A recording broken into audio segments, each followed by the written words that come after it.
Welcome to this deep dive. Today, we're looking at a really crucial period, the decline of the Ottoman Empire. And our goal today, our mission, is to unpack the changes this decline actually brought about. Not just that it happened, but what effects it had. Right, because it wasn't just about one empire fading. It really reshaped the whole region and arguably affected global politics in a big way, like a puzzle piece crumbling, as you said earlier. Okay, so let's set the stage. For anyone who might be a bit new to this, what was the Ottoman Empire? Just the essentials. Well, think huge. A massive empire that lasted, what, over 600 years? Wow. Yeah, it stretched across parts of Europe, Asia, North Africa. For centuries, it was a major world power. Think trade, culture, military strength. A real powerhouse. Definitely. But by the 1800s, things were, let's say, starting to fray around the edges. It was weakening internally. Okay. And the sources mention geopolitics. That Mhm. sounds important. What does it mean in this context? Geopolitics is basically about how geography, like a country's location, its resources, who its neighbors are, affects its power and relationships with other countries. Okay. And the Ottoman Empire, its location was, well, prime real estate, smack bang in the middle of major trade routes between East and West. The ultimate crossroads. Exactly.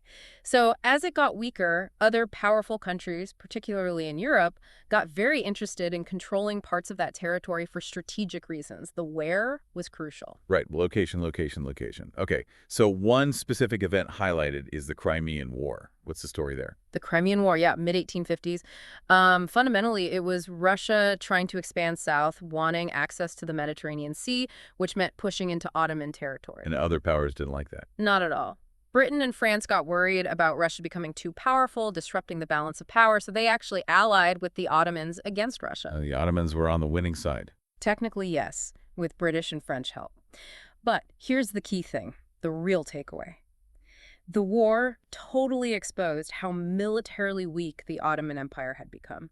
Ah. They needed major foreign powers just to defend their own borders. It was a win, but it highlighted their vulnerability, like winning a race because someone pushed you over the line. Gotcha. Even winning showed the weakness. Okay. Moving on to the Suez Canal. Huge deal, even now. How does that fit into the picture of decline? The Suez Canal, completed 1869, it was a massive shortcut for ships between Europe and Asia. Absolutely revolutionary for trade. Cut out going all the way around Africa, right? Exactly. Now, the canal was built on Ottoman territory, specifically in Egypt, which was technically under Ottoman rule, though with a lot of autonomy. Okay. But Egypt ran into huge financial problems building it, massive debt. And this allowed Britain and France to step in, buy up shares, and gain financial control over the canal. So the Ottomans couldn't hold on to this vital asset. Pretty much. Their weakening state, both politically and financially, meant this incredibly strategic point within their territory slipped into foreign hands. And didn't that lead to more direct intervention? I seem to remember something about Britain and Egypt. Absolutely.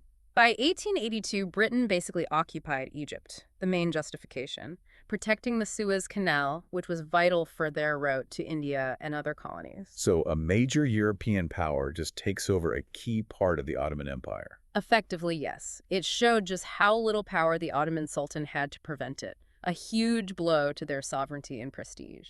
Now, the sources also bring up Persia, modern Iran. That wasn't part of the Ottoman Empire, though, was it? No, it wasn't. But it's relevant because it shows a similar pattern happening right next door. I would say. Persia was also facing pressure from European powers, especially Russia from the north and Britain from the south, mainly thinking about India.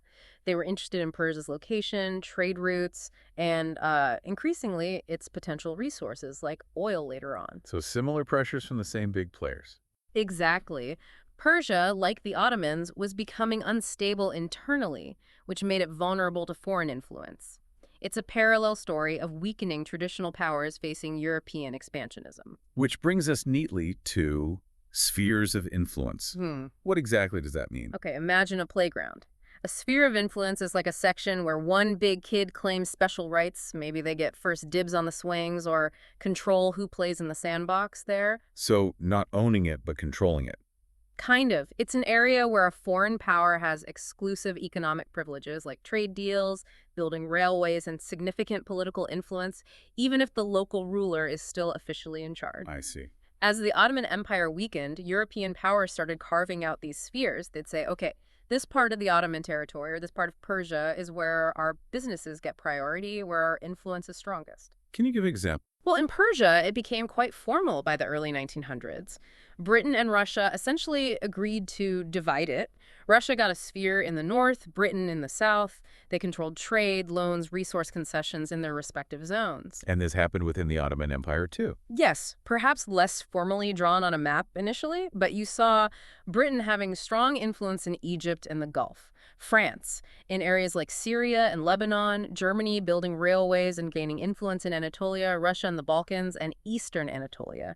Different powers backing different groups, pushing their economic interests. Okay, so we've covered the key terms and events. Let's pull it all together. What were the really significant changes that came about because the Ottoman Empire was declining? What are the main ripple effects? Right, the big picture. First and most obviously, massive territorial losses for the Ottomans. They lost land in the Balkans to nationalist movements, North Africa to European powers like France and Italy, Egypt to British control. So the map literally changed. Dramatically. And this shrinking directly connects to the second point, much more foreign intervention. As the Ottomans weakened, European powers felt freer to meddle in their internal affairs, protecting their citizens or investments, backing certain factions, demanding concessions. Because they could get away with it.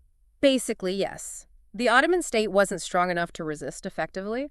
And remember, the geopolitics, that crucial location meant everyone wanted to intervene. Which fueled competition, right? Absolutely. Intense competition between Britain, France, Russia, and later Germany and Austria-Hungary, all vying for influence and control over strategic bits of the Ottoman Empire.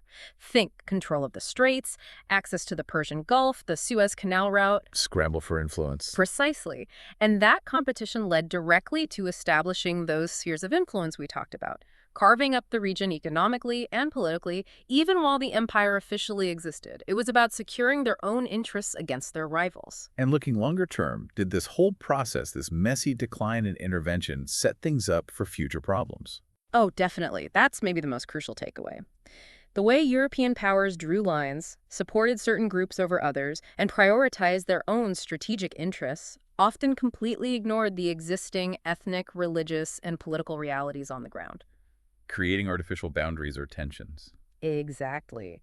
It created a lot of instability, unresolved questions about borders and governance, and competing claims. This laid the groundwork for many conflicts and political problems in the Balkans, and especially the Middle East, that would explode later, particularly after World War I, when the empire was finally dismantled. The seeds were sown here. So it's really clear, the decline wasn't just an internal story for the Ottomans. It actively reshaped the region, fueled global power struggles and its consequences. Well, they're still very much with us today. Couldn't have said it better.